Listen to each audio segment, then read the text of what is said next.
কোন ইউনিয়নে কোন হাইব্রিডের স্থান হবে না।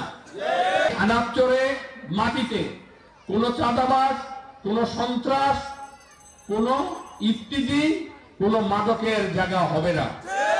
আবার আমরা হাইব্রিডকে ধাকিয়ে দিয়া আমরা মানে করব, সেটাও করা যাবে না। যারা পরীক্ষিত নেতা তাদেরকে নিয়ে সম্মেলনের মাধ্যমে একটি ওয়ার্ডের পূর্ণাঙ্গ কমিটি করতে হবে।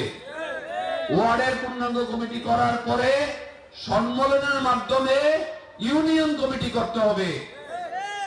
সেখানে যেন কোনো ধরনের বিশৃঙ্খলা না হয়, এবং যারা বিশৃঙ্খলা করবে তারা যতই ত্যাগী নেতার কর্মী হোক, তাদেরকে কোনো ছাড় দেওয়া হবে না। আর এই ছাড়টা কি হবে? এই যেই পানিশমেন্ট দেওয়া হবে, যেই শাস্তি দেওয়া হবে, সেই শাস্তিটা হবে আজীবন বহিষ্কার। আপনারা আগে পরে দেখেছেন না? সুতরাং দলের প্রতি আনুগত্য, দলের গঠনতন্ত্রের প্রতি আমাদেরকে আনুগত্য আনুগত্য রাখতে হবে, এবং আমাদের মত প্রকাশের স্বাধীনতা থাকতে হবে। কিন্তু তার মানে এই না মত প্রকাশের স্বাধীনতা যে আমরা জোর করে সব নিয়ে যাব।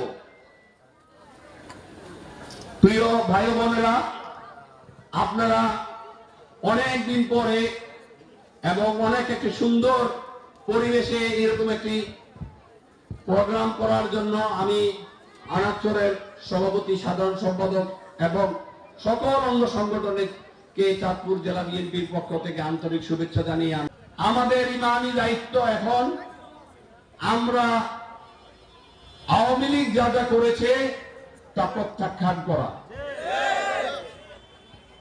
তাদেরকে ধরবেন, প্রশাসনে ফোন করবেন, প্রশাসন এসে নিয়ে যাবে।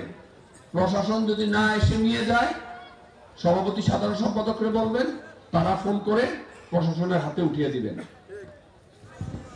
এই আনাপচরে মাটিতে কোন চাঁদাবাজ, কোন সন্ত্রাস, কোন ইফতিজি, কোন মাদকের জায়গা হবে না। আমরা আরেকটি কথা শুনি, এই যে রাস্তাটা, এই রাস্তাটা দিয়ে নদীর ওই পারে ট্রাক যায়, গাড়ি যায়।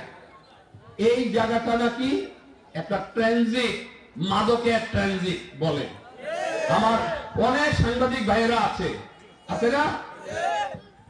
কেউ যদি মাদক ধরে দিতে পারেন, আপনারা রাজনৈতিক ভাবে পুরস্কৃত হবেন।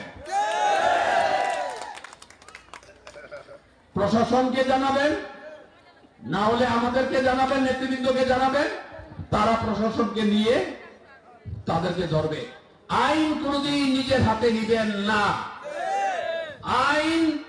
আইনের গতিতে চলবে। প্রশাসনের লোক যদি তাদেরকে সহযোগিতা করে, সেটারও ব্যবস্থা আছে। আমাদেরকে আইনের প্রতি শ্রদ্ধাশীল হতে হবে। প্রিয় সংগ্রামী ভাইয়েরা, আমি আসলে আমার একটু জরুরি কাজ আছে, আমি ঢাকায়